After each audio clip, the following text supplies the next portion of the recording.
Et voilà.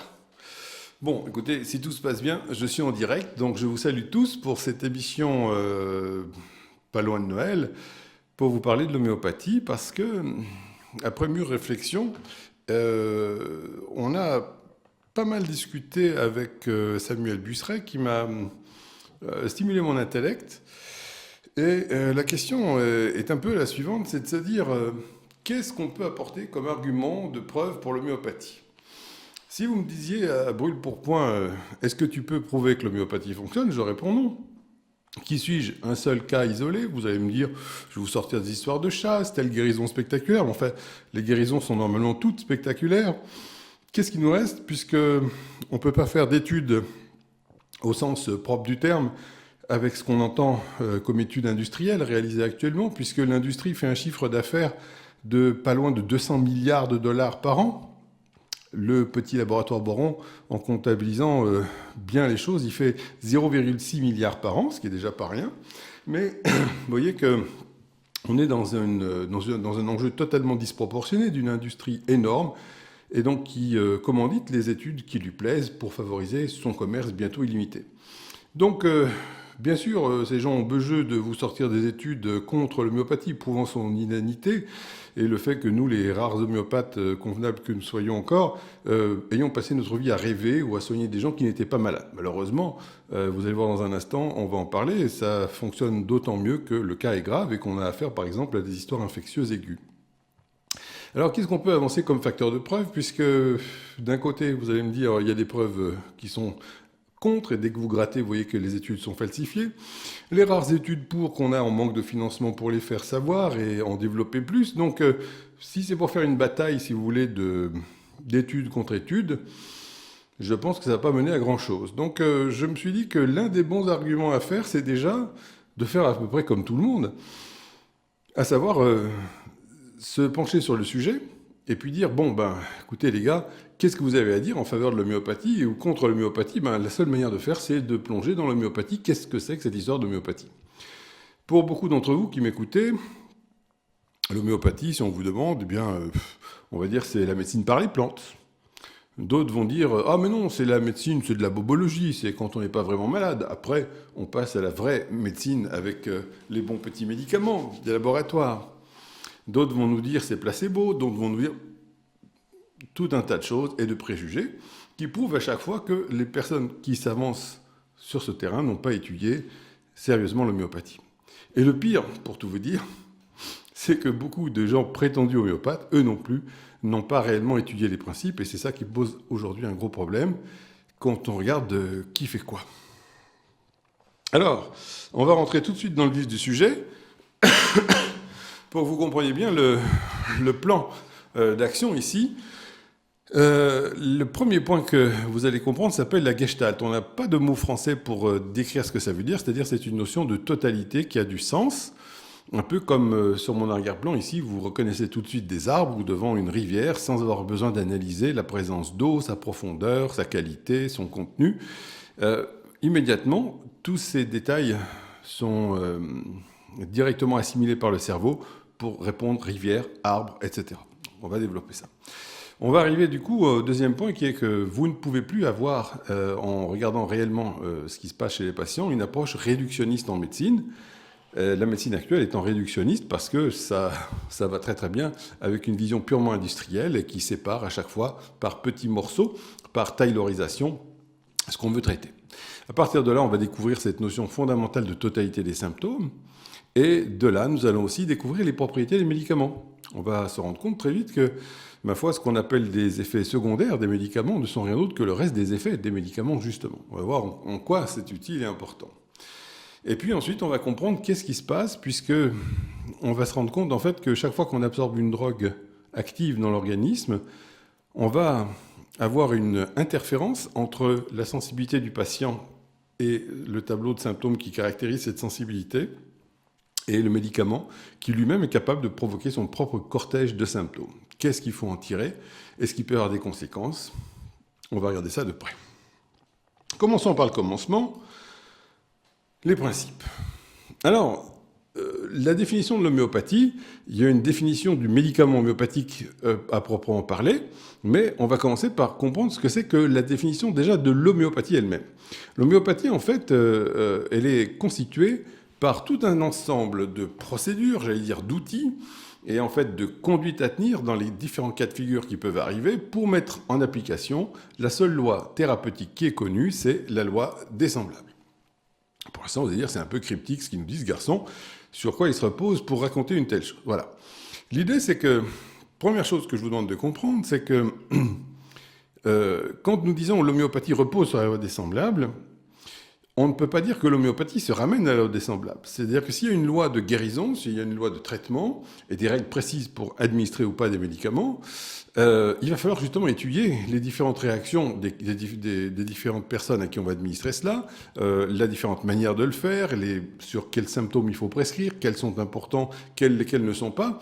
Et il faut donc que vous compreniez que Hahnemann, le fondateur de l'homéopathie, nous a légué, à travers 6 éditions successives de son ouvrage qui s'appelle L'Organon, tout un tas, on appelle ça des aphorismes, de paragraphes, qui sont tous relativement indépendants les uns les autres, de sorte que si on veut apprendre l'homéopathie, ma foi, il faut déjà commencer par étudier et bien sûr critiquer cet ensemble de 291, pour le dire à la française, aphorismes. Ça fait quand même un paquet, et demandez à votre homéopathe s'il les a juste étudiés ou s'il en a conscience. Donc il faut déjà dans un premier temps bien comprendre, c'est que certes, nous prétendons, on va aller un peu plus loin dans ce sujet, rassurez-vous, mais nous prétendons qu'il existe une loi et un principe de guérison universel pour savoir si, devant un cas déterminé, un tel médicament est indiqué et pas un autre. Mais réduire l'homéopathie à la loi des semblables, ça serait aussi idiot que de prendre ici la sève de l'EVA, qui va produire le caoutchouc naturel, mais vous vous rendez compte que d'ici à ce que de ce caoutchouc naturel, on arrive à une paire de bottes en caoutchouc, il y a effectivement tout un tas de manipulations et de modifications pour arriver à ce résultat. C'est exactement le même principe dans l'homéopathie. Au centre, c'est la seule loi de guérison connue par les semblables. On va voir dans une minute ce que ça signifie. Et cette loi thérapeutique, pour la mettre en œuvre, c'est tout l'édifice qui s'appelle l'homéopathie. J'espère que je suis clair. Si ce n'est pas le cas, faites savoir vos questions, bien sûr. Si vous n'êtes pas quelqu'un qui avait étudié l'homéopathie, vous n'êtes pas capable de savoir, bien sûr, le sens du mot guérison. Alors, bien sûr, premièrement, le mot guérison est complètement banni du vocabulaire médical. Aujourd'hui, les médecins sérieux vous disent pas guérir, c'est une utopie, la guérison n'existe pas. Et le terme guérison est réservé aux charlatans, de sorte que la médecine actuelle se cantonne non seulement à son aspect purement palliatif, mais même mieux encore, dans les derniers développements, comme vous le voyez autour de vous, sur le plan social, maintenant la médecine va s'arroger aussi le droit de vous faire passer de l'autre côté, mais de manière scientifique. Donc à défaut même de pouvoir soigner, on éradique le terme guérir, et bientôt la médecine va s'occuper de vous tuer, mais rassurez-vous, ça sera scientifiquement. Donc pour en revenir à cette notion de guérison, l'idée c'est que qu'est-ce qui se passe et quelle est la différence très importante qu'il existe entre une simple suppression de symptômes et ce qu'on va pouvoir réellement appeler une guérison. Le problème est que quand vous allez chez un médecin classique, le médecin classique a été habitué à traiter une pathologie. Alors peut-être dans son jeune temps, le doyen lui a dit « oui, n'oubliez pas, vous soignez des malades », mais en pratique, tout ce qu'on lui a appris, c'est le traitement de l'ulcère de l'estomac, le traitement de la migraine, le traitement de l'insuffisance veineuse, le traitement de l'insuffisance cardiaque, tout ce que vous voudrez. Et donc, le problème, c'est que quand vous êtes allé voir le médecin pour un symptôme donné, qu'il vous a donné un traitement, pour faire taire ce symptôme ou ce groupe de symptômes donnés, vous vous serez rendu compte que quand ces symptômes ne reviennent pas, qu'est-ce qui s'est passé ? Ces symptômes ont été supprimés par le traitement allopathique. C'est-à-dire que le médicament qui a été prescrit n'était en rien concordant avec l'état de l'ensemble du patient. Il a été capable de faire en sorte, par sa prise répétée, et souvent par des dosages toujours augmentés, puisque vous pourrez parler des migraineux, de ce qui est leur sort, ou vous pourrez parler par exemple des asthmatiques, du sort qui est le leur, c'est-à-dire que sur le papier, vous avez une médecine magnifique, scientifique, avec tout ce que vous voudrez comme preuve, soi-disant. Mais en pratique, le quotidien des patients est tout à fait lamentable, puisque tout le monde est obligé de faire son pchit, et puis au bout d'un moment, on ne peut plus masquer l'insuffisance respiratoire, on passe à d'autres drogues, etc., etc., et toujours des drogues plus virulentes. Et qu'est-ce qui se passe ? Eh bien, en fait, c'est que quand, au bout de ce bombardement, les symptômes ne reviennent plus, vous allez changer de spécialiste et bien sûr l'organisme n'est pas guéri. Vous avez empêché l'expression d'un groupe de symptômes. Maintenant, vous voyez où je veux en venir par cette notion de guérison ou de suppression. Et ce groupe de symptômes ayant été supprimé, supplanté par le traitement antipathique, allopathique, on se retrouve devant une nouvelle expression des symptômes qui change du spécialiste. Ce qui fait que, par cette vue tellement fractionnée où quelqu'un ne s'occupe qu'un groupe de symptômes et puis ensuite un autre s'occupe d'un autre groupe de symptômes, on n'a plus affaire à des patients mais à des étiquettes pathologiques qui vont être traitées les unes après les autres.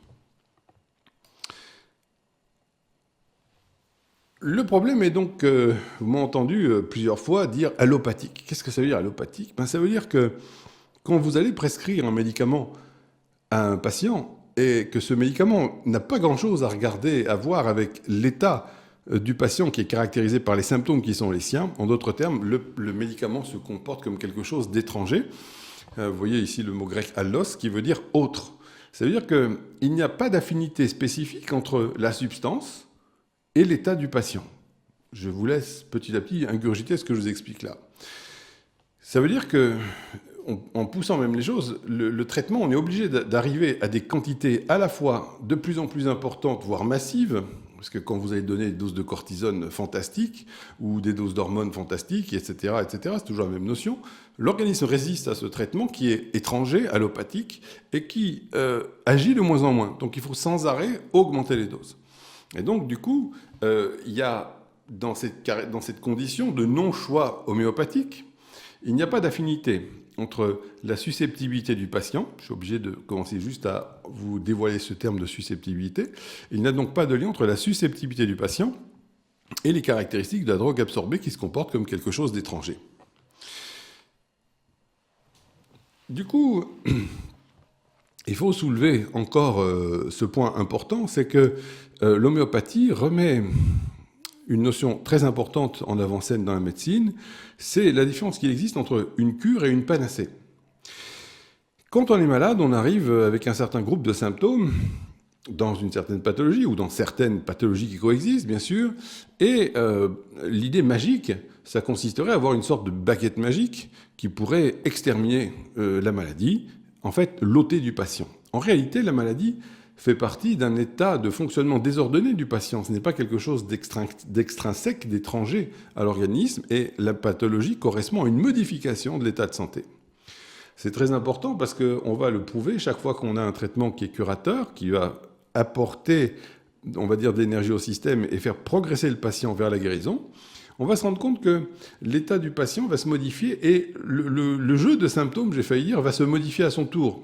On va voir disparaître, normalement, les symptômes les plus récents. Et justement, contrairement à ce qui se passe dans le cas d'une suppression, comme on le fait avec les traitements classiques, on va souvent voir réapparaître d'anciens symptômes chez le patient. Ce qui est logique, puisqu'ils étaient corrélés, ces symptômes, avec un niveau d'énergie qui était supérieur.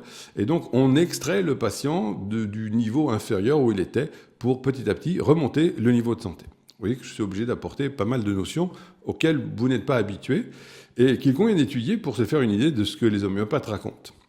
Donc, dans ce processus, il va y avoir non seulement, dans un premier temps, parfois une amplification des symptômes existants, mais il va y avoir aussi une variation des symptômes que l'homéopathe doit être entraîné à étudier, observer, comprendre, suivre de près, interpréter, pour savoir si la prescription est correcte, si éventuellement même c'est un effet placebo, ça on peut très facilement diagnostiquer, et enfin, pour savoir le pronostic du cas, s'il est curable ou non. Donc vous voyez qu'on est très très loin, malheureusement, de la sémiologie qu'on nous a enseignée.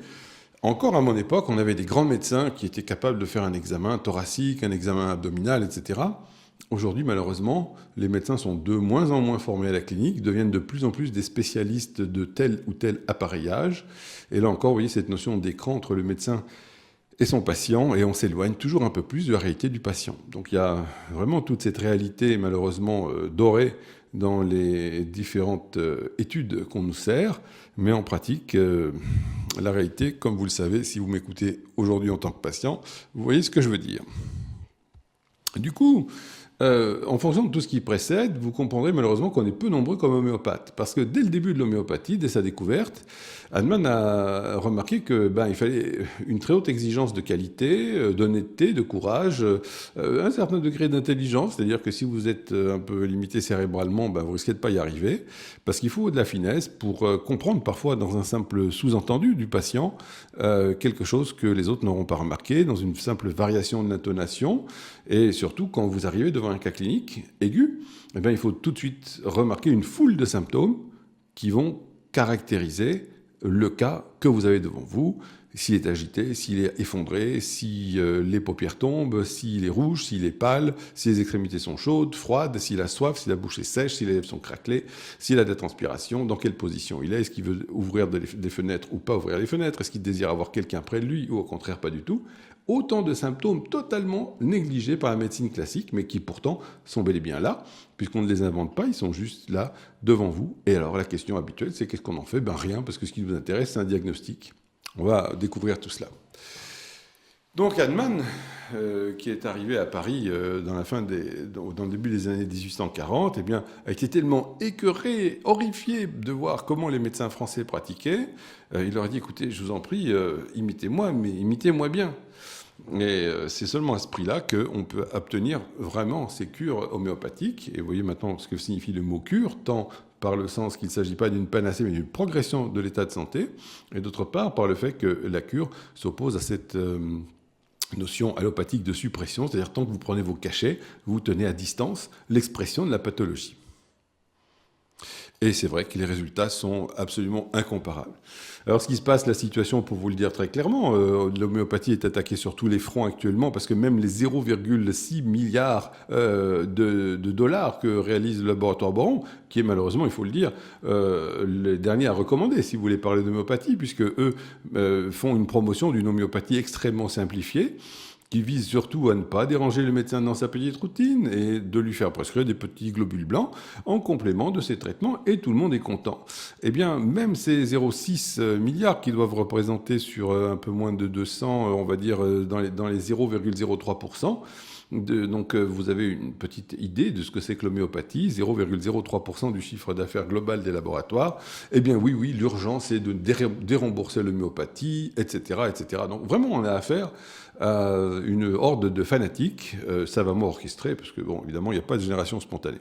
Donc pour en revenir à quelque chose d'important, c'est que le monde homéopathique, tout comme la médecine classique d'ailleurs, et moi je trouve que la médecine classique est en grande déchéance parce que les médecins actuels ne sont plus vraiment à mes yeux des médecins, ils deviennent des techniciens mais plus des médecins.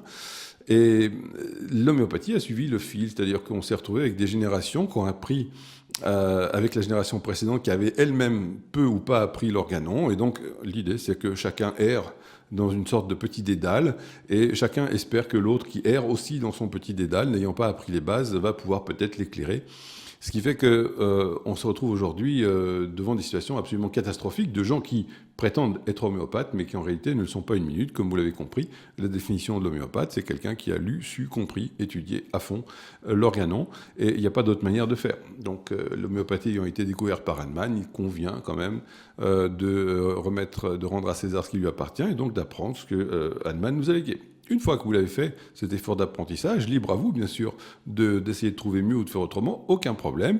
Mais au moins, vous voyez que le problème ici, c'est qu'on se retrouve devant des systèmes qui sont dus à cette absence de vision et de compréhension claire de l'homéopathie, avec des gens qui vous sortent des tas d'histoires, de théories, qui sont vraiment ridiculisantes pour nous, et c'est absolument dramatique. Donc on a plein de systèmes plus ou moins fumeux que je vous ai mis ici en vrac. Donc l'idée, c'est qu'on se retrouve devant une homéopathie attaquée de toutes parts par les intérêts financiers des labos, mal desservi par ceux qui prétendent être homéopathes, et au milieu de tout cela, on est devant un véritable bijou qui est la seule manière de pouvoir soigner les gens, c'est-à-dire rétablir la santé. Et malheureusement, nous manquons de gens volontaires pour apprendre, parce qu'apparemment, beaucoup des médecins sont tellement occupés qu'ils n'ont pas le temps d'apprendre, ce qui est assez dramatique. Alors, qu'est-ce que c'est que cet organon ? En un mot, vous allez dire, ce docteur est complètement taré, parce qu'on est habitué à nous balancer des tomates, mais je suis en train de vous exprimer qu'un livre qui date de 1843 peut avoir une quelconque utilité en médecine. Quand vous songez en une seule minute que toutes les publications qu'on fait ne valent plus un pet de lapin, mettons dans les quelques années qui suivent, vous remarquerez d'ailleurs que dans ce que nous appelons ici le progrès, qui est ce changement continuel, ces publications avaient pourtant bénéficié de tous les critères de la validité scientifique. Eh bien, ces expériences et ces publications ne valent plus rien en quelques années. Et donc, a fortiori, un truc qui a 200 ans, vous allez dire, le pauvre, il a vraiment oublié de prendre ses gouttes. Pourquoi ça n'a pas changé? C'est que cet héritage de Hahnemann, qui a mis à jour toute sa vie, donc jusqu'à la 6e édition, c'est-à-dire que ça représente 55 années d'expérimentation incessante jusqu'à plus de 80 ans. Il veillait encore une nuit sur deux pour continuer de travailler. Je vous laisse mesurer l'énergie de tel personnage. Eh bien, ce qui est important, c'est que l'organon définit non pas un système, parce que dans un système comme on l'a en physique, par exemple, vous avez une loi qui va déterminer tout ce qui va suivre en fonction de cette loi à laquelle un phénomène va obéir. Ou E égale mc carré, ce que vous voudrez, qui a été défini par Poincaré. Bon, là, dans l'organon, on a des énoncés qui sont relativement tous indépendants les uns les autres et qu'il faut avoir étudié pour comprendre vraiment cet ensemble. Et là, on en revient à ce que je vous ai dit en toute petite introduction, on va y revenir, c'est cette notion de gestalt, c'est-à-dire c'est une forme signifiante. Vous ne pouvez pas dire l'organon et lire l'homéopathie, c'est de donner dose diamysée. Alors oui, dans une certaine mesure, c'est vrai, mais ce n'est pas que cela. L'homéopathie, c'est aussi, par exemple, de comprendre quel est l'idéal thérapeutique. Est-ce qu'il existe un idéal thérapeutique? Quel peut être l'idéal thérapeutique? Ce sont des choses qui ne sont jamais enseignées ni évoquées en médecine. Quels doivent être les critères idéaux d'une guérison? Donc, cette notion de gestalt implique, je vous le dis tout de suite, qu'il n'y a pas un argument qui a une valeur absolue. Ça veut dire qu'on est devant un ensemble de propositions qui ont toutes leurs valeurs relatives et qui, formant un ensemble donné, cohérent, forment la méthode. Je vous laisse imaginer pourquoi le livre n'a pas pris une ride. C'est parce que justement, une fois que vous ne faites que de la pure clinique et du pur raisonnement et de déduire comment il faut gérer les phénomènes qu'on observe, eh bien, de la même manière que les textes d'Euclide n'ont pas vieilli, de la même manière que, par exemple, les Principia de Newton n'ont pas pris une ride non plus, c'est parce qu'on décrit des phénomènes qui sont absolument intemporels.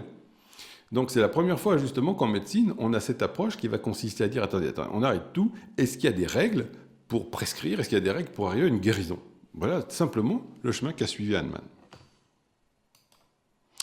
Donc ici, je n'ai pas trouvé de meilleure image que de vous mettre un petit bout de puzzle pour que vous compreniez que l'image qui est constituée par le puzzle, vous pouvez en enlever 1, 2, 3 jusqu'à défigurer l'ensemble, mais vous voyez que chaque petite pièce elle-même représente une partie d'un tout qui prend réellement sa signification que quand le tout est déployé. Donc l'idée, c'est que, comme je vous l'ai dit, si vous voulez acquérir l'homéopathie, il va falloir lire et critiquer chacun de ces aphorismes. Alors, idéalement, il faut quelqu'un d'entraîné, ça c'est mon boulot d'enseignant, pour essayer d'aider les étudiants à comprendre un texte qui parfois est complexe, parce que Hahnemann pèse chacun de ces mots, et vraiment le style de Hahnemann est tout à fait extraordinaire. Et donc l'idée, c'est que chacune de ces propositions, chacun de ces aphorismes ne prend réellement son sens que quand il est juxtaposé et mis en œuvre avec les voisins, j'ai failli dire en tout cas avec ceux du reste. Et donc, pour arriver à devenir homéopathe, il faut vraiment arriver à saisir l'ensemble de ces phénomènes, l'ensemble de ces aphorismes, qui décrivent tous ces phénomènes. C'est exactement de la même manière que vous ne pourrez pas réduire un patient à un symptôme. Quoi que vous fassiez, vous êtes obligé, pour comprendre la pathologie devant laquelle vous vous trouvez, vous allez être obligé d'étudier la totalité des symptômes. Il n'y a pas un symptôme qui puisse, à lui tout seul, résumer l'état du patient. De la même manière, vous allez vous rendre compte qu'une drogue, elle aussi, quelle qu'elle soit, va être capable de provoquer un ensemble de symptômes. Et il n'y a pas, donc, pour une drogue qui la caractérise, un symptôme plus qu'un autre. Là encore, c'est une totalité. Donc, vous voyez pourquoi cette notion de gestalt est la première que je cherche à vous faire comprendre. C'est que, de la même manière, vous ne pouvez pas vous prétendre avoir une démarche scientifique et ne pas observer la gestalt. Quand vous avez des détracteurs de l'homéopathie, qui, de manière, il faut le dire, complètement hystérique, se focalisent sur le fait « c'est de l'eau, c'est de l'eau, c'est de l'eau, c'est de l'eau, c'est du placebo, où il n'y a pas de preuve, il n'y a pas de preuve ». Qu'est-ce qu'ils sont en train de faire? Justement, l'opposé de cette démarche de la Gestalt, qui consiste à comprendre que, ma foi, pour se faire une opinion raisonnée sur quoi que ce soit. Il faut vraiment sous-peser tous les aspects, et donc il n'y a pas d'autre façon de faire que se donner la peine d'apprendre de quoi nous parlons. Donc d'étudier l'homéopathie, donc de comprendre l'organon, pour commencer. Et vous voyez que ça caractérise très clairement ce qui relève de la démarche rationnelle, et j'allais dire exactement cartésienne, c'est-à-dire que c'est le sujet pensant qui est au centre de la scène et qui doit arriver à se forger sa propre opinion parce qu'il pense. Eh bien, c'est cette démarche de recherche de vérité qui va caractériser le fait que vous allez chercher à sous-peser l'ensemble des faits pour arriver à vous forger justement une opinion, un peu comme finalement vous faites dans un tribunal d'assises quand vous allez expédier un mec en tôle ou pas.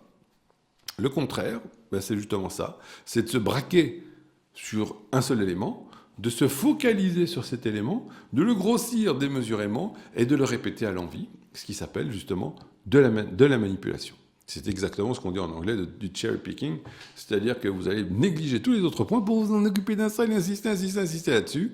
Et bien sûr, vous voyez là aussi où je veux en venir, par exemple en médecine, quand vous allez être, vous en tant que laboratoire, vous allez dire, punaise, j'ai un produit qui marche sur tel symptôme. Ah oui, mais ça provoque telle chose, telle chose. Nous le savons d'avance, nous le savons à l'instant où le médicament est mis sur le marché. Dites-vous bien que l'industriel a une vague idée des effets secondaires, mais il va les taire pour magnifier le seul effet qu'il s'agit de magnifier pour vendre.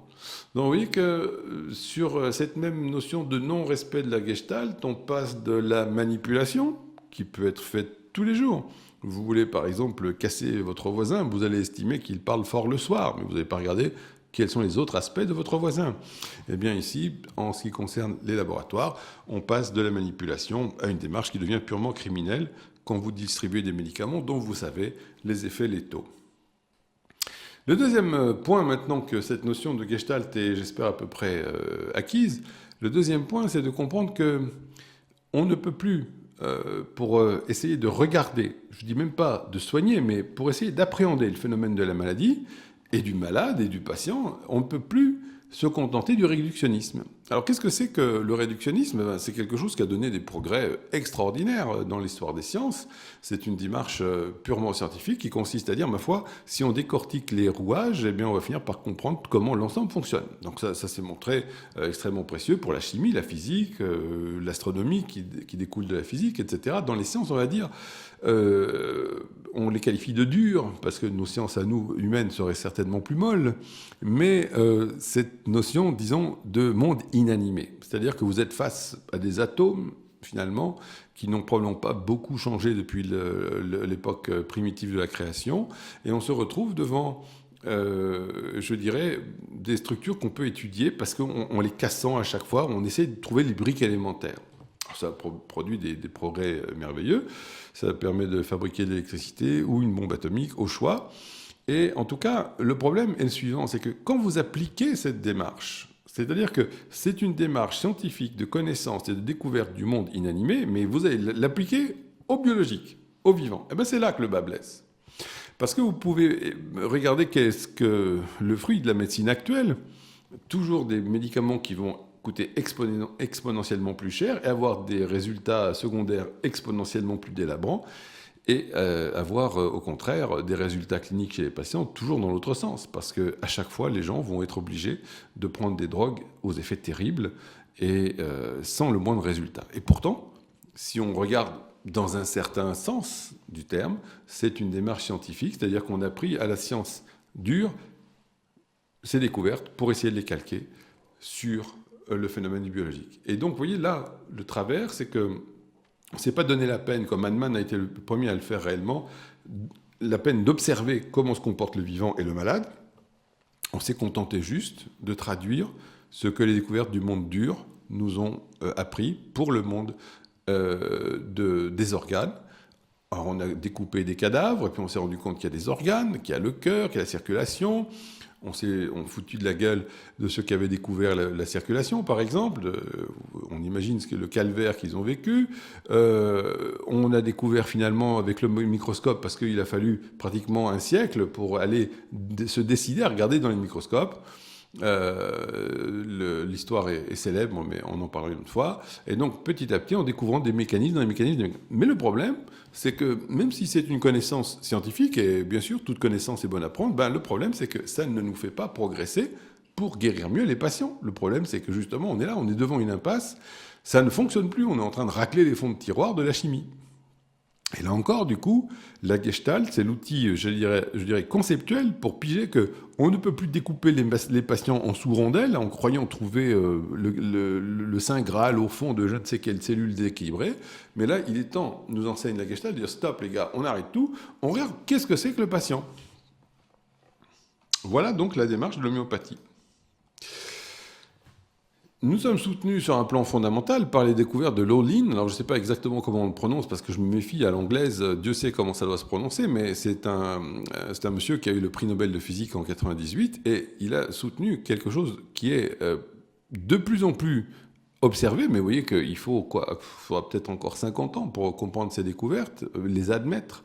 Pour ça, je vous suggère de lire l'ouvrage classique de Thomas S. Kuhn, qui est La structure des révolutions scientifiques, et justement l'opposition du corpus de gens en place pour tout changement. On en est encore là. Donc l'idée, c'est qu'il démontre qu'on se rend compte qu'il y a un comportement d'ensemble qui est lui-même complètement indépendant des processus sous-jacents. En d'autres termes, il y a émergence en fait de nouvelles lois suivant le niveau où on observe. Et donc, ça ne présente pas d'intérêt massif d'essayer de comprendre les niveaux inférieurs parce que ça ne nous éclaire pas sur le fonctionnement en haut. C'est quelque chose que je vous prie de méditer. Vous avez la référence ici. Je vous en ai donné ici un minimum parce qu'on fait une émission grand public. Ce n'est pas un article scientifique. Et puis, bien sûr, on arrive à mon chouchou, à notre grand Karl Popper, qui est sans doute un des plus grands philosophes de l'histoire des sciences, et philosophie dans laquelle il décrit des mondes qui sont imbriqués de niveau 1 à niveau 3. Et l'idée, c'est que pour lui, il y a pratiquement une complète indépendance des lois qui régissent ces mondes imbriqués les uns avec les autres. Et surtout, les lois qui régissent un monde d'un certain niveau ne peuvent en aucun cas se réduire à celles du monde inférieur. Donc ici, c'est très important de voir qu'il n'a pas...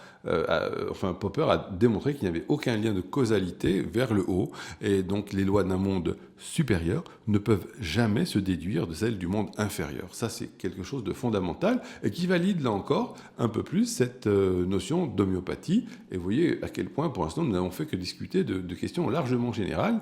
On n'a rien fait de particulier. Et si jamais ce que je vous disais n'était pas quelque chose que vous puissiez considérer comme une discussion scientifique, faites-le moi savoir. Ça m'intéresse de voir où je déconne. Donc là aussi, il faut quand même lire les conjectures et réfutations de Popper. C'est quand même un grand classique. Donc, je résume ce que je viens de vous expliquer à travers ce problème de non-possibilité du réductionnisme, c'est que le vivant, malheureusement, se différencie du cadavre. Le cadavre, c'est le modèle pour la médecine classique. C'est que, ma foi, vous ouvrez le morceau mort et vous vous rendez compte qu'il y avait une lésion. Et donc, vous allez vous mettre en tête de ne plus voir cette lésion et de trouver tous les moyens possibles pour exterminer cette lésion. Les résultats, tous ceux qui prennent des traitements, aujourd'hui, dites-moi si vous êtes satisfait de vos traitements allopathiques, si vous êtes heureux de prendre vos médicaments et de payer tous les mois, et si vous êtes satisfait des résultats. Si tel est le cas, ma foi, tant mieux. Surtout, ne changez rien. On ne va pas faire... la tournure en anglais est plus sympa, parce qu'en anglais, on dit on ne fait pas boire un cheval qui a soif, mais vous m'avez compris. Donc, le problème est que de suppression en suppression allopathique, ma foi, ce n'est qu'une question de temps pour que vous finissiez par développer une pathologie qui sera sans arrêt plus importante. Une autre manière de voir le problème aussi, c'est que toute cette intrication cellulaire, elle tient du fait qu'ici, vous avez ce qu'on appelle une morula, parce qu'au départ, il y a une seule cellule qui, suivant des processus qui nous échappent quasi complètement, va finir par former un embryon, un fœtus, et à la sortie, un bébé qui va continuer de croître, etc. Enfin, on ne peut pas comprendre, encore moins modéliser un tel comportement. Mais ce qu'on peut déduire ici est toujours compatible largement avec cette notion de Gestalt, c'est qu'à partir d'une seule cellule initiale, ça forme une totalité extraordinairement complexe, mais qui est autant de variantes sur un seul thème, et qui représente à sa manière une seule cellule initiale. C'est-à-dire qu'il n'y a pas eu, à la Frankenstein, des superpositions d'objets épars allopathiques entre eux. On est vraiment dans l'expression d'un mystère qui est le vivant et qui nous échappe. C'est pour ça aussi qu'un esprit d'homéopathe, j'ai oublié de vous le dire, c'est quelque chose qui reste du domaine de l'émerveillement. Émerveillement tant par les résultats que par le fait que, ma foi, on est devant un mystère qui s'appelle la vie, qui nous échappe complètement. Mais au moins, on se donne des outils radicalement différents de ceux qu'on nous a enseignés à la faculté pour appréhender ces phénomènes. Le troisième point qui découle finalement très logiquement de ce que je viens de vous expliquer, c'est la totalité des symptômes. J'ai dessiné ici, j'ai fait figurer un fusain pour vous dire que, vous voyez, même si le fusain est lui-même constitué d'un ensemble de traits et de traces de différentes couleurs, la Gestalt fait que nous saisissons la forme qu'a voulu signifier l'artiste. Et donc la Gestalt nous présente justement le seul moyen de comprendre cette réalité du patient qui est cette totalité de symptômes. En médecine classique, on a pris l'habitude de ne traiter qu'un seul des symptômes qui est le plus dérangeant, le plus criant au moment où on voit le patient. Alors, bien sûr, vous allez m'objecter, par exemple, dans la médecine d'urgence, quand vous avez un patient qui vient de perdre 3 litres de sang, nous parlons ici de la médecine, on va dire, dans des situations plus courantes, c'est-à-dire les cas infectieux, les cas aigus et les maladies chroniques. On ne renie en rien les progrès ni de la chirurgie et encore moins de la réanimation, encore que la réanimation avec un peu d'homéopathie, comme j'ai eu l'occasion de le faire pendant 6 mois, croyez-moi, on fait vraiment plaisir, on se fait plaisir et on fait plaisir aux patients. Mais enfin, vous voyez là encore, il convient de clarifier les indications.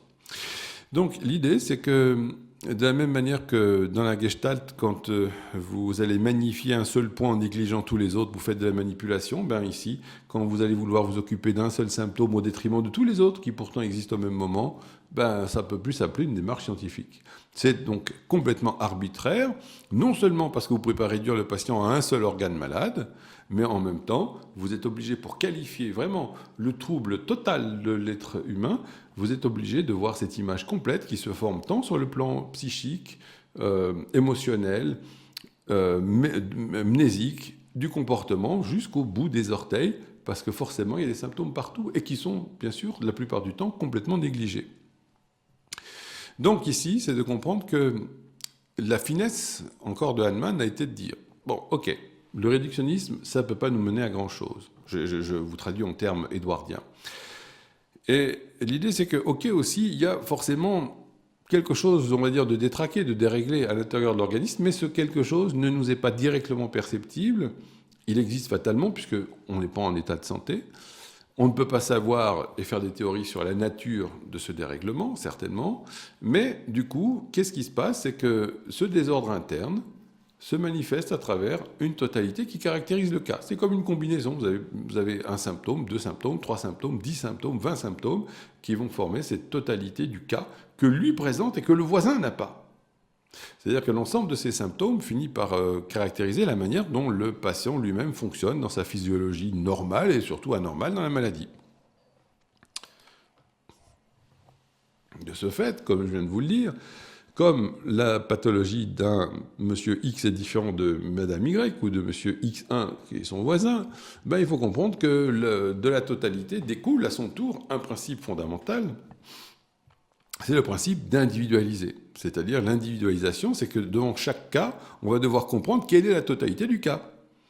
Par conséquent, on n'aura pas un médicament pour telle pathologie, puisque même dans telle pathologie, vous allez encore, pour qualifier la pathologie,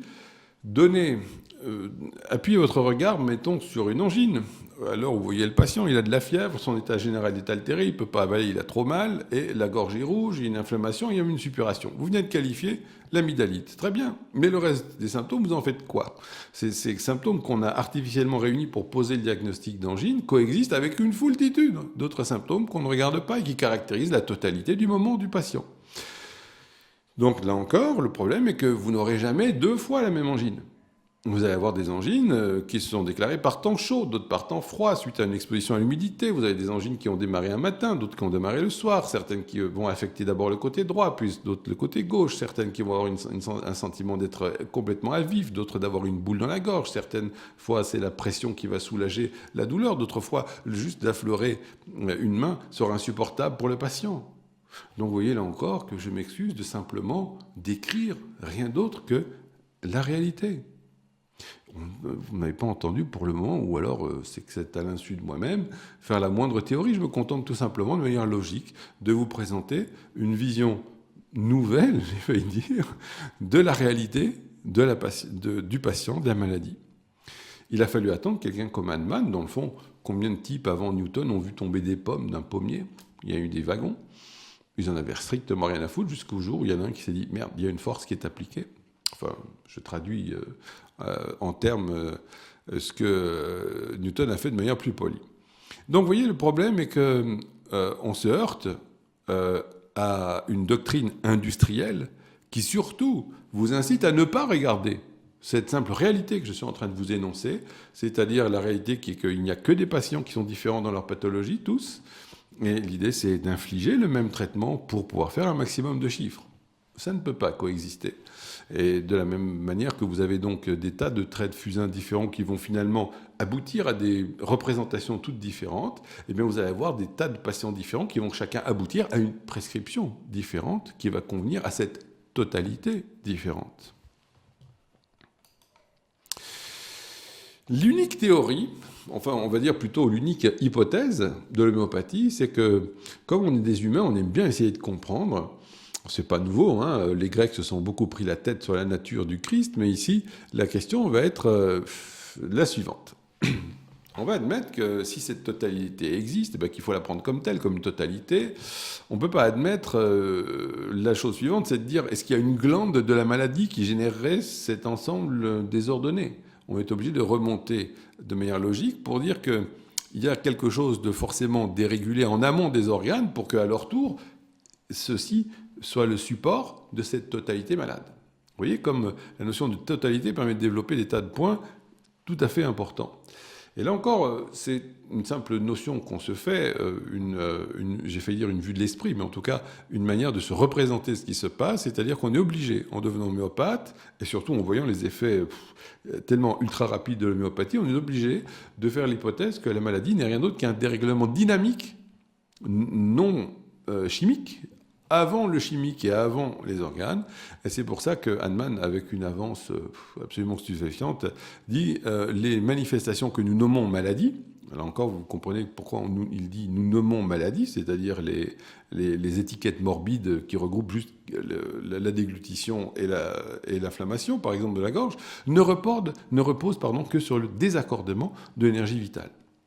Là encore, du coup, on quitte et le domaine purement matérialiste et chimique de la médecine dominante, soutenu par cette vision industrielle et les milliards industriels, pour arriver dans une dimension beaucoup plus subtile, comme finalement, entre nous, les Chinois s'en doutaient depuis au moins 2000 ans, et on ne fait que redécouvrir quelque chose qui était déjà connu et qui est largement reconnu sous d'autres latitudes. Mais on a tendance à voir, bien sûr, que notre petit nombril européen, en tout cas occidental.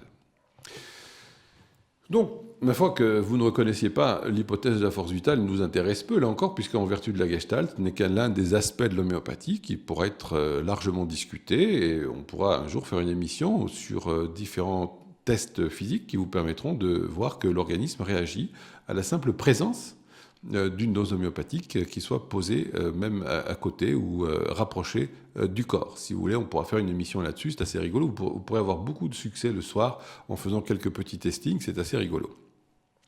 Mais je me concentre ici sur mon exposé pour vous dire que du coup, qu'est-ce qu'il en ressort de ce que je viens de vous dire? C'est que chaque fois que vous allez pouvoir observer à l'œil nu ou au microscope une lésion, on va dire quelque chose d'anormal, c'est que ce que vous voyez là n'est rien d'autre que le résultat d'un processus dynamique qui est forcément en amont. Non seulement c'est le résultat, mais du coup, chaque fois que vous allez vouloir traiter ce résultat en croyant identifier la maladie, vous n'allez faire qu'aggraver le dérèglement général, parce qu'il y a un sens aux symptômes que produit l'organisme. Donc l'idée, c'est que chaque fois que vous allez vouloir donner un traitement chimique pour atteindre un plan qui est forcément avant le chimique, vous avez déjà raté, vous avez fait faux, mais en plus, vous allez prendre quelque chose qui n'est qu'une résultante pour la cause de la maladie. Et donc, vous ne faites qu'un traitement qui est éternellement palliatif. Et c'est quelque chose que vous n'aurez pas manqué d'observer chaque fois que vous avez des traitements allopathiques classiques qui sont avec des traitements chimiques. Vous n'avez que des traitements qui sont que palliatifs, éternellement palliatifs. Et cette palliation, la question intéressante à poser après, c'est que quel est le résultat pour l'organisme de cette suppression de symptômes à cause des traitements classiques? Je ne dis pas une seule minute qu'il soit merveilleux d'être malade. Je dis simplement qu'on peut se douter que pour un organisme qui est régi comme une totalité, avec probablement un fonctionnement qui est d'abord physique, dynamique, non matériel, cette perturbation se répercutant sur l'ensemble des organes, eh bien, on va se douter que si vous empêchez chimiquement un organe de sortir la tête de son trou, dites-vous bien qu'il va y avoir autre chose qui va se manifester ailleurs. Et c'est justement ce qu'on observe. Maintenant qu'on a bien regardé ce qui se passe du côté du patient, et que j'étais un petit peu long pour vous décrire tout cela, mais c'est difficile de faire plus vite, les propriétés des médicaments vont maintenant mériter d'être étudiées à leur tour. L'idée, c'est que on a du coup relevé les propriétés des médicaments en prenant la drogue pour s'empoisonner avec. Quelle est la logique ici en faisant ça ? C'est que l'observation est que chaque fois que vous prenez un médicament dans votre organisme, vous allez avoir, on va arriver à détailler ça, vous allez avoir à chaque fois des symptômes différents qui vont se manifester suivant justement l'état de sensibilité du patient, enfin de l'expérimentateur, avec la substance qu'on a introduite dans l'organisme. Mais ce qui se passe, c'est que là encore, vous observez quoi ? C'est que la substance elle-même fait une totalité artificielle. Elle induit une totalité de symptômes. Si vous êtes empoisonné à l'arsenic, par exemple, ben vous allez commencer à sentir arriver la mort, vous allez être totalement paniqué, vous n'allez plus tenir en place, vous allez vous effondrer sur le plan de l'énergie, vous allez être complètement crevé, vous allez avoir absolument désespérément besoin d'une présence près de vous, l'état cutané va se modifier, digestif, etc. Bref, là encore, même avec un empoisonnement, vous avez non seulement une symptomatologie mentale qui s'installe, mais tout un tableau qui est pathologique et unique de la substance expérimentée. Et donc, bien sûr, l'idée, c'est que grâce à cela, vous voyez que le fait de tester la manière dont les substances peuvent rendre malade va nous permettre d'observer très finement ce qui se passe comme modification sur le plan mental. Ça va nous permettre aussi, du coup, d'avoir des indications, parce que quand vous avez des drogues qui, lorsque vous les prenez, créent un état où vous sentez une tristesse, où vous sentez une angoisse, une anxiété, où vous sentez un chagrin venir, eh bien, vous allez avoir une grande idée de ce qu'on va pouvoir faire de cette drogue qui est capable de susciter ce tableau particulier. Donc là encore, vous voyez qu'on va collecter toutes ces observations entre les intoxications et les modifications de l'état de santé d'une manière beaucoup plus subtile chez les expérimentateurs. Donc du coup, ces modifications, à leur tour, quand elles seront présentes chez le malade, vont être des pistes, bien sûr, on va y arriver, pour choisir le médicament. Par conséquent, donc... de la même manière que chaque patient présente une totalité de symptômes, le médicament lui aussi a une totalité d'action. C'est-à-dire que là où on a cette notion, je dirais, typiquement classique de la médecine ancienne d'effets secondaires, mais est-ce que vous réalisez maintenant que ce qu'on appelle effet secondaire n'est rien d'autre que le reste des effets de la drogue ? Et donc on les qualifie arbitrairement, et une fois encore artificiellement, de secondaires, de la même manière qu'on va négliger tous les symptômes qui ne nous intéressent pas chez le patient pour faire juste un diagnostic de pathologie. Bien là, on va s'occuper du symptôme qu'on veut voir actif de la drogue dans l'organisme, en négligeant tous les autres qu'on va baptiser d'effets secondaires. Et même le fantasme ultime de l'allopathie, c'est d'avoir le médicament qui aille juste à l'endroit où on voudrait aller bricoler. Et vous voyez, pour toutes les raisons qui précèdent, comment c'est une utopie complète et qu'on n'arrivera jamais à cela. Et donc, on se retrouve petit à petit vers un raisonnement qui va être celui de « mais qu'est-ce qu'on va faire entre la totalité des symptômes du patient et la drogue qui est elle-même capable de susciter une image qui va être caractérisée par la totalité des symptômes qu'elle est capable de provoquer ». Totalité qui va être expérimentée, bien sûr, chez tout un tas de gens différents pour qu'on puisse se saisir à la fin l'image complète, potentielle de la substance. Ce qui est frappant, c'est que vous allez voir que quand vous donnerez le médicament homéopathique, notamment dans les phénomènes aigus, ce qui est frappant, c'est de voir là encore qu'on va avoir une totalité d'action. C'est-à-dire que ça sera, bien sûr, dans une angine, on va viser la régression de l'inflammation, des douleurs et la baisse de la fièvre, mais on va se rendre compte tout de suite, le patient...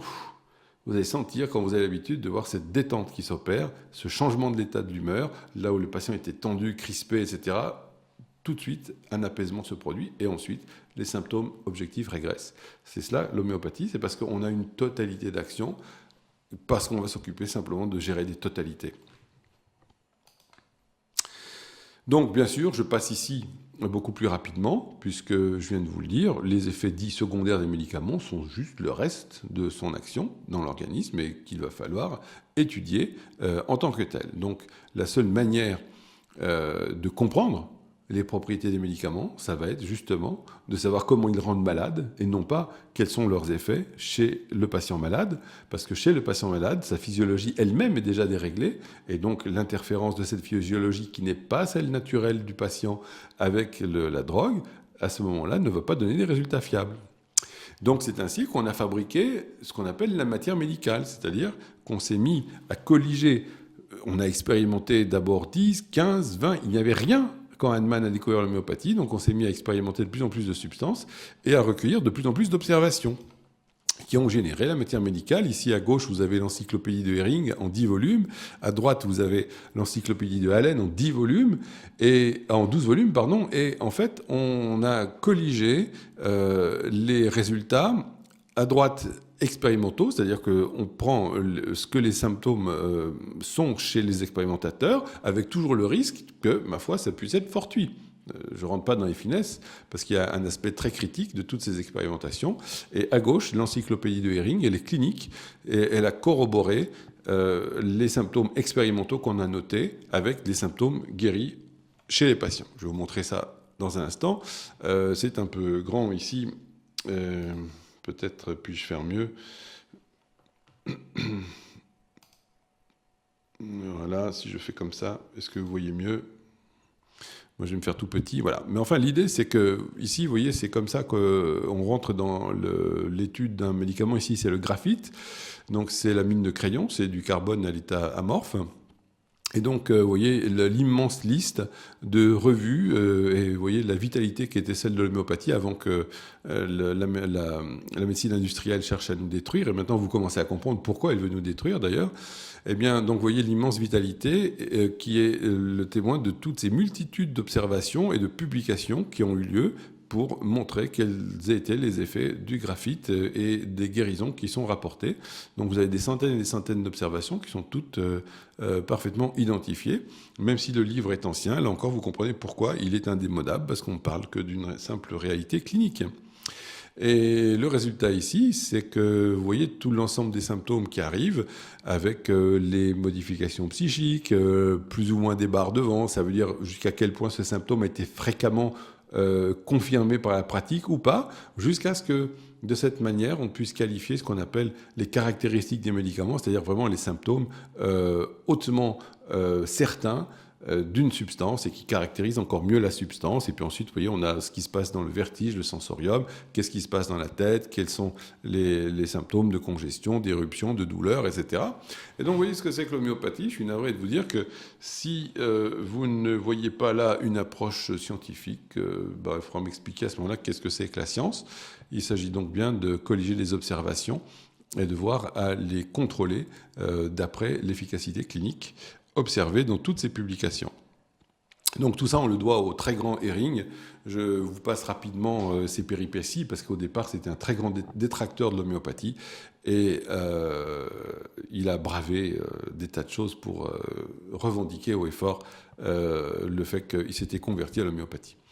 Alors, tous ces énormes développements de la matière médicale font qu'aucun esprit humain ne peut enregistrer toutes ces observations. Et du coup, on a fait des répertoires de la matière médicale. Le plus grand et le plus connu et le meilleur probablement étant celui de Kent, dont vous voyez l'image ici, qui a été dernière édition publiée en 1916. Et donc, ça représente 2000 pages que votre serviteur a traduit en 91. Et aujourd'hui, on est à la 5e édition en couleur. Et vous voyez donc à quoi ça ressemble. Ma foi, vous avez les symptômes ici qui qualifient l'agitation. Nous sommes dans le chapitre psychique avec l'agitation. Vous voyez l'agitation chez les enfants. Vous avez donc une série de médicaments. Par exemple, ceux qui sont en rouge sont les médicaments les plus fréquemment corrélés dans cette indication, jusqu'à ce qu'on ait ceux qui sont en plus petit degré. On appelle cela des degrés. On a aussi l'agitation des enfants, par exemple, dans la dentition. Vous avez aussi l'agitation dans le lit, les gens qui se retournent dans le lit, dans la maladie, pendant la fièvre, avant la fièvre, l'agitation pendant la fièvre. Voilà quelle est la démarche rationnelle qui s'appelle simplement de l'homéopathie. Donc le but du jeu, pour nous, c'est de bien identifier la totalité du patient pour savoir quelle est la drogue qui est connue pour couvrir cette totalité. L'autre point, maintenant, où je vais être obligé d'arriver, mais bon, on commence à voir le bout, parce que là, si vous avez tenu jusque-là, ben, en gros, vous avez quand même maintenant une bonne idée, une bonne vue d'ensemble de ce que c'est que l'homéopathie. Je vais me revenir à une dimension pour que vous me voyez un peu mieux, le cas échéant. La question fondamentale va être pourquoi un médicament qui a fait du bien à Pierre n'a pas du tout marché chez Paul, voire même a rendu Émile totalement malade. Il ne l'a pas supporté. Pourquoi? C'est ça la question importante que justement personne ne se pose en médecine. Pourquoi? Est-ce qu'il peut y avoir une règle pour savoir si ce médicament allait être bien toléré ou pas? La réponse partielle, parce que la médecine classique commence à se poser cette question, la réponse, elle va être par le maximum de fric, c'est-à-dire tester votre génome en vous faisant croire que le décryptage du génome permettra de qualifier cette susceptibilité, alors qu'il suffit simplement, là encore, d'étudier la totalité. Ce qui est merveilleux avec l'homéopathie, et ce qui est justement là le plus incroyable dans l'homéopathie, c'est que ce soit aussi simple, aussi logique, aussi peu cher. Réfléchissez aussi sur la portée du simple fait qu'on vit sur un monde où tout est profusion, abondance, gratuité. Et en un siècle, on est arrivé, en développant l'industrie, à transformer ça en rareté, cherté et exclusion toujours plus frénétique de tous ceux qui n'ont pas les moyens de s'offrir cette splendide médecine occidentale. Donc la question peut se résumer aussi d'une manière un peu plus subtile et de dire, si vous me demandez, est-ce que l'alcool rend ivre? Vous allez commencer à rigoler. La première réponse que vous allez faire, c'est combien j'en bois? Eh ben, c'est exactement le même problème avec les drogues. C'est-à-dire qu'il va y avoir des gens qui ne vont jamais réagir à une substance que vous allez absorber, et il y en a d'autres qui vont immédiatement réagir parce qu'il y a une question de susceptibilité. C'est-à-dire je ne voudrais pas employer des termes techniques trop raffinés, mais il va y avoir un état naturel qui va faire que vous allez pouvoir réagir très vivement ou percevoir, si vous préférez, cette substance. C'est aussi à cause d'un ensemble de susceptibilités qu'on tombe malade. Et ce que je vous raconte là, il n'y a rien de révolutionnaire. On le sait depuis Hippocrate. C'est Hippocrate le premier qui l'a décrit, tout ce phénomène. Il appelait ça la constellation. Et donc, vous voyez qu'il suffit simplement de redécouvrir ce qui avait été découvert par des gens intelligents et pensants.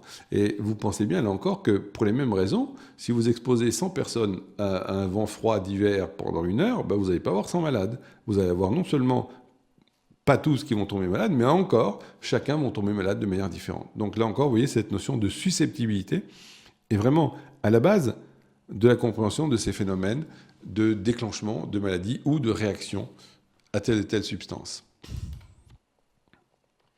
Donc ce paradoxe, pour y revenir, c'est pourtant une question qui est centrale en médecine. C'est une question centrale, et comment on peut comprendre que cette susceptibilité existe? Eh bien sûr, vous allez me dire, je fais une lapalissade, elle est liée à l'état interne du patient, et le fait que la vie elle-même, bien sûr, elle repose dans ses rouages chimiques sur des mécanismes chimiques, mais on commence à découvrir l'intrication avec des phénomènes physiques, ça devient de moins en moins niable. Et en tout cas, l'idée, c'est que la vie est un mécanisme, est un phénomène qu'on ne peut pas concevoir. On peut bricoler dans les cellules de manière grossière en transplantant des noyaux, mais on ne comprend pas comment la vie est fabriquée et comment elle se maintient en tout cas. Et ce que je voudrais arriver ici à vous faire comprendre, c'est cette notion chaotique. Le chaos, en mathématiques, ça se définit comme l'apparition de phénomènes stochastiques dans une mécanique qui est linéaire. C'est-à-dire que vous pouvez croire que quelque chose va être parfaitement linéaire dans son développement, et puis d'un coup, ça se met à partir dans tous les sens. Ça, c'est ce qu'on appelle le chaos. C'est scientifiquement mesuré. Vous avez des tas de choses, des tas de savants qui sont penchés sur la question, bien plus compétents que moi sur là-dessus. Mais vous retiendrez simplement que, pour faire bref, c'est parce que justement les mécanismes du vivant, l'homéostasie, la manière dont nous sommes maintenus en état de régulation thermique, du rythme cardiaque, de la dilatation des vaisseaux sanguins, enfin d'un milliard de phénomènes qu'on ne pourra jamais étudier, bref, tous ces phénomènes sont eux-mêmes de nature chaotique. Et c'est là que ça devient intéressant. Parce que comme c'est de nature chaotique, eh bien, ça veut dire que ça va être, dans un cas particulier, extrêmement sensible à la moindre variation d'un facteur donné. Et c'est ça qui définit la susceptibilité. C'est-à-dire que vous êtes susceptible à une chose parce que votre fonctionnement, votre physiologie, elle va être sensible à ce petit quelque chose que les autres ne percevront pas, mais que vous allez pouvoir exploser devant parce que le mécanisme, au fond, est de nature chaotique. Donc l'idée, c'est que on va explorer ces susceptibilités, ça s'appelle là aussi l'homéopathie, pour essayer de qualifier d'avance si vous allez pouvoir répondre ou pas à un médicament. Parce que c'est bien ça notre problème finalement. Et comment qualifier cela? Eh bien c'est simple, c'est que vous êtes bien obligé d'admettre que vous allez avoir une interaction, quand les deux choses vont se trouver rapprochées, il va y avoir une interaction entre la drogue et son potentiel de totalité de symptômes, et le patient et sa propre totalité de symptômes. Si vous commencez à raisonner comme ça, vous allez vous dire, mais attendez, comment je peux qualifier l'interaction de deux totalités? Là, on peut les amener ici pour faire simple avec la main. Vous voyez qu'avec des choses comme ça, il n'y a pas de grande idée de contact. Mais vous allez piger très vite où je veux en venir, c'est qu'il existe un cas de figure extrêmement non naturel, c'est celui où les deux tableaux sont extrêmement ressemblants. Si les deux tableaux sont ressemblants, entre la pathologie et le tableau pathologique total du patient et le tableau pathologique artificiel du médicament, et vous voyez d'ailleurs que grâce à l'homéopathie, ça permet d'unifier des choses qui semblent totalement disparates en médecine classique, c'est que le médicament lui-même n'est rien d'autre qu'une maladie artificielle. Et la maladie artificielle que peut infliger un médicament est le seul capable de guérir la maladie naturelle chez le patient, laquelle à son tour, maladie naturelle, est qualifiable par sa totalité. Et donc, en fait, c'est simple, c'est qu'on peut prédire, grâce aux outils homéopathiques, qu'il n'existera pas de susceptibilité particulière si les deux tableaux sont dissemblables. En d'autres termes, c'est ce qui se passe avec le traitement classique, qui est visé sur une vague ressemblance avec la totalité, et le reste des symptômes, on s'en fout qu'ils coïncident, ou pas. Et c'est pour cela aussi que, comme il n'y a pas de susceptibilité du patient devant la drogue, vous êtes obligé d'administrer des quantités énormes pour finir par avoir un effet. Et c'est bien ça, là où le bas blesse. Et c'est bien ça qui fait que vous ne pouvez pas croire un médecin homéopathe qui vous dit « mais il y a une trace d'une goutte dans un verre, bim, le patient a explosé ». Vous allez dire « il est complètement fou, il se fout de moi ». Et oui, mais simplement, nous ne parlons plus des mêmes phénomènes. Là, les semblables, vous voyez ce que c'est maintenant que la loi des semblables, c'est qu'un médicament semblable, c'est-à-dire un médicament qui est capable de produire un tableau artificiel, une totalité artificielle ressemblante à celle du patient, sera capable de guérir, parce qu'il va y avoir immédiatement un effet, je dirais, presque magnétique, une très grande susceptibilité. Le moindre petit quelque chose de ces substances va faire réagir le patient. Les différents mécanismes impliqués là-dedans, bien sûr, intimement, on les ignore, on peut faire que des hypothèses, mais je pense que ça n'a pas de grande importance. Tout ce que je vous demande de retenir pour ce soir, c'est que, on va dire qu'il est probable qu'il y a ici deux mécanismes très connus en physique, qui sont le principe d'action et réaction, c'est la troisième loi de Newton, et surtout le principe de moindre action, qui a été décrit par Maupertuis. L'idée, c'est quel est le quantum, on va dire, l'impulsion minimale pour déclencher cette fameuse réaction.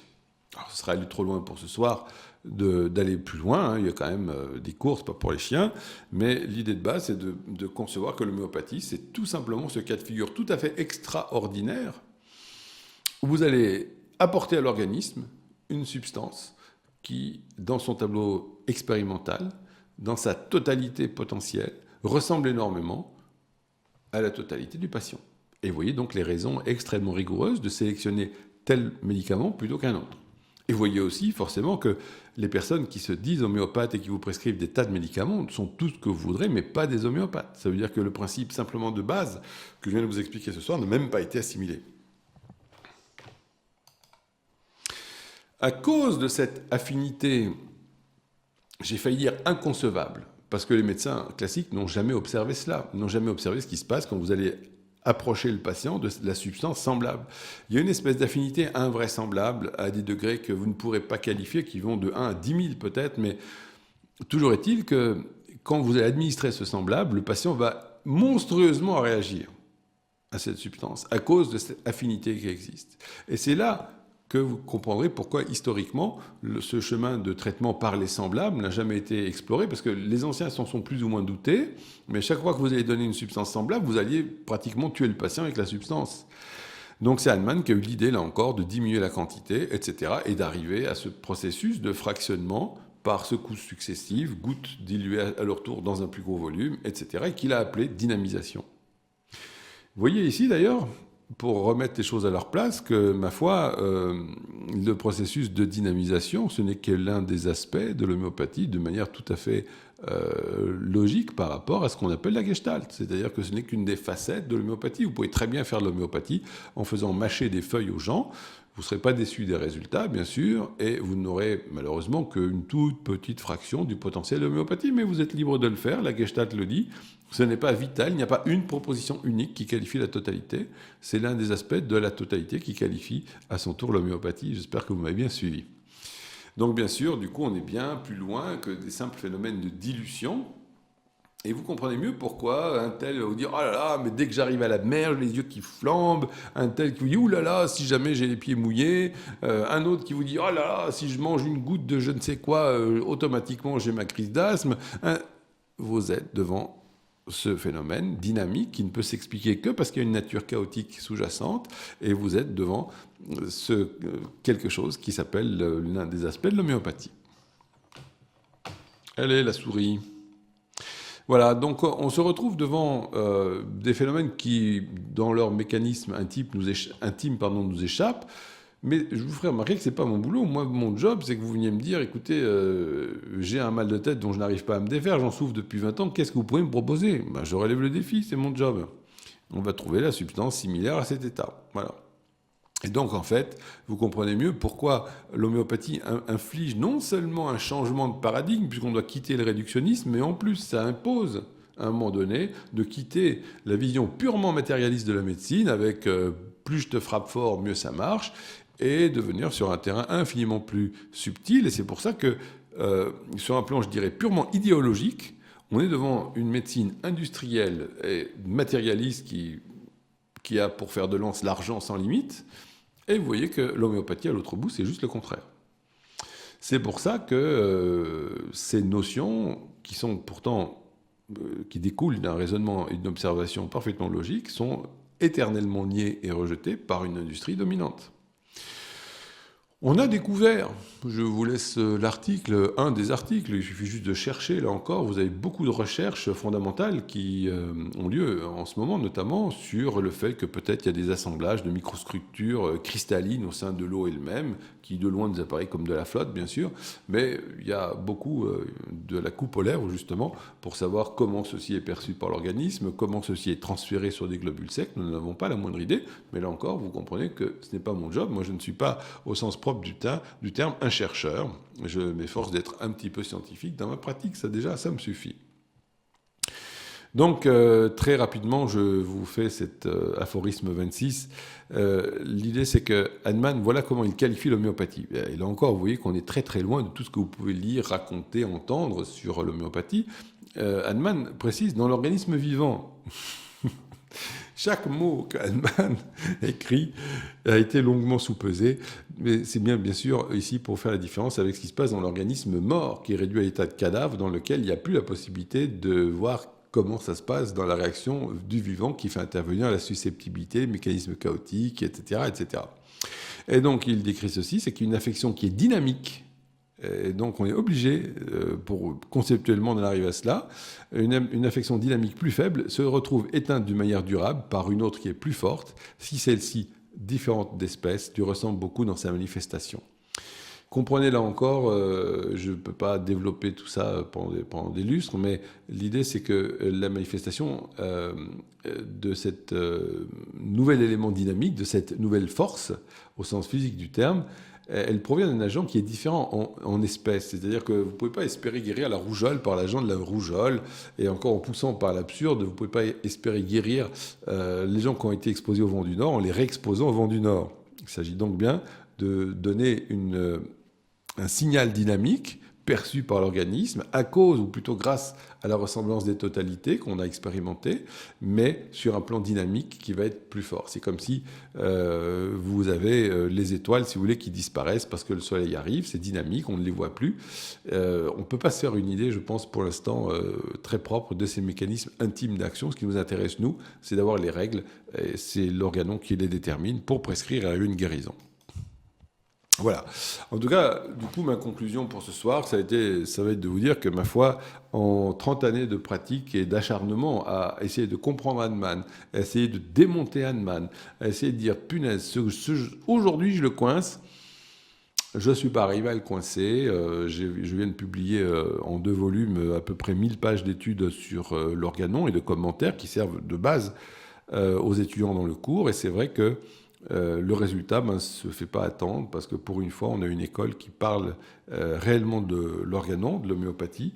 Et donc tous ces jeunes, de tous les horizons d'ailleurs, vous avez des médecins, des pharmaciens, des ingénieurs qui sont extrêmement brillants, des enseignants, enfin des gens qui viennent de toutes parts, et en tout cas, ils disent, écoutez, moi je ne sais pas, à la limite, que je ne suis pas soignant, mais je veux apprendre, je veux comprendre, je veux critiquer, puis eh ben, ils sont pris dans le jeu, et on forme de plus en plus de gens à ce nouveau paradigme homéopathique, et ça va nous permettre, j'en suis persuadé aujourd'hui, de former à leur tour la génération suivante d'homéopathes compétents. Donc à partir d'aujourd'hui, on peut espérer voir le niveau se relever, pour pouvoir justement relever les défis actuels, parce que l'état de santé de la population est tout à fait catastrophique.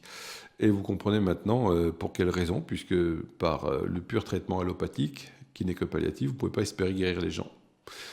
Et là encore, j'insiste en vous disant que, ma foi, c'est bien sur le plan où on ne peut pas critiquer les choses à la fois chirurgicales et de traumatisme aigu. Hein. On a des méthodes merveilleuses pour refaire partir un cœur, par exemple, et puis parer les résultats d'une brèche, d'une hémorragie, etc. Mais une fois que tout le moteur est reparti, ben, on en revient à qu'est-ce qu'on fait pour guérir les gens. Ben, on n'a pas grand-chose, en fait. C'est ça le drame. Voilà ce que j'avais à vous dire, je pense, pour ce soir. Alors, je ne reçois pas de messages sur mon petit WhatsApp. Ça veut dire que soit vous êtes tous morts, soit il n'y a personne, soit je vous ai tous assaisonnés. Mais s'il n'y a pas de questions, à ce moment-là, je vais arrêter le streaming. Et puis, ma foi, vous aurez tout le loisir de les poser en différé. Moi-même ou les copains se feront, je pense, un plaisir d'y répondre si vous êtes bien sages. Moi, j'ai assez parlé, je vais m'en jeter. Bonne soirée à tous et grand merci d'avoir suivi cette émission.